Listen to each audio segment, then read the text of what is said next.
ഉത്തരാഖണ്ഡിലെ മിന്നൽ പ്രളയത്തിൽ ഒഴുക്കിൽപ്പെട്ടവർക്കായി തിരച്ചിൽ തുടരുന്നു. കെട്ടിട നിർമ്മാണ തൊഴിലാളികളായി 9 പേരാണ് അപകടത്തിൽപ്പെട്ടത്. പ്രതികൂല കാലാവസ്ഥയെ നേരിട്ടുകൊണ്ട് NDRFന്റെയും SDRFന്റെയും വിവിധ സംഘങ്ങൾ രക്ഷാപ്രവർത്തനം നടത്തുകയാണ്. ഉത്തരകാശിയിലും ഹിമാചൽ പ്രദേശിലും ആശങ്ക നിലനിൽക്കും.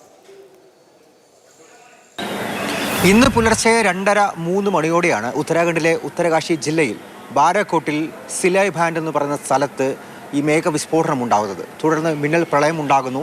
ഈ സിലായ് ബാൻഡിനോട് ചേർന്ന് തന്നെ ഒരു ഹോട്ടൽ നിർമ്മിച്ചു കൊണ്ടിരിക്കുകയായിരുന്നു. അവിടെ 19 നിർമ്മാണ തൊഴിലാളികളാണ് ഉണ്ടായത്. ഈ മിന്നൽ പ്രളയം ഉണ്ടായപ്പോൾ, ഈ അപകടമുണ്ടായപ്പോൾ അതിൽ ഒഴുക്കിലകപ്പെടാതെ 10 പേർ രക്ഷപ്പെട്ടിരുന്നു.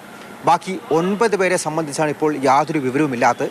NDRFന്റെയും SDRFന്റെയും കൂടുതൽ സംഘങ്ങൾ ഈ അപകടമുണ്ടായി, ഈ മിന്നൽ പ്രളയമുണ്ടായ മേഖലയിലേക്ക് എത്തിയിരിക്കുന്നു. അവർ തിരച്ചിൽ നടക്കുന്നുണ്ട്. പക്ഷേ ഈ 9 പേരെ സംബന്ധിച്ചും യാതൊരു വിവരവും ഇതുവരെ ലഭിച്ചിട്ടില്ല എന്നുള്ളതാണ് ഏറ്റവും ദൗർഭാഗ്യകരമായിട്ടുള്ള കാര്യം. മാത്രമല്ല, ഉത്തരകാശി ജില്ലയിൽ റെഡ് അലേർട്ടാണ് ഇപ്പോൾ പ്രഖ്യാപിച്ചിരിക്കുന്നത്. പരക്കെ മഴ പെയ്യുന്നുണ്ട്. ഈ കാലാവസ്ഥയെല്ലാം തന്നെ തിരച്ചിലിനെയും രക്ഷാപ്രവർത്തനത്തെയും എല്ലാം തന്നെ പ്രതികൂലമായി ബാധിക്കുന്ന ഒരു അവസ്ഥ കൂടിയാണ് നിലവിലുള്ളത്.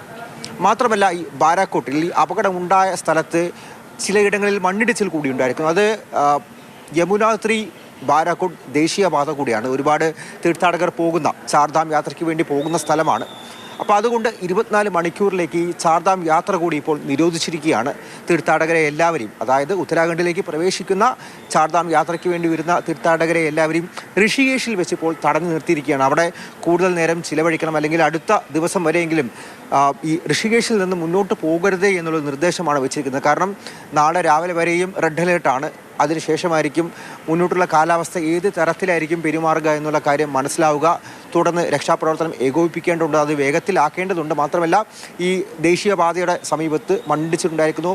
മറ്റ് ചില ഇടങ്ങളിലേക്കും റോഡിൽ ചിലയിടങ്ങളിലെങ്കിലും തകർച്ച സംഭവിച്ചിട്ടുണ്ട്. അങ്ങനെ രക്ഷാപ്രവർത്തനം നടത്തുന്നുണ്ട്. പക്ഷേ മഴ മാറാതെ ഇപ്പോഴും പരക്കെ പെയ്യുന്നത് കാര്യങ്ങളെ വളരെ രൂക്ഷമായിട്ടുള്ള സാഹചര്യത്തിലേക്കാണ് എത്തിച്ചിരിക്കുന്നത്.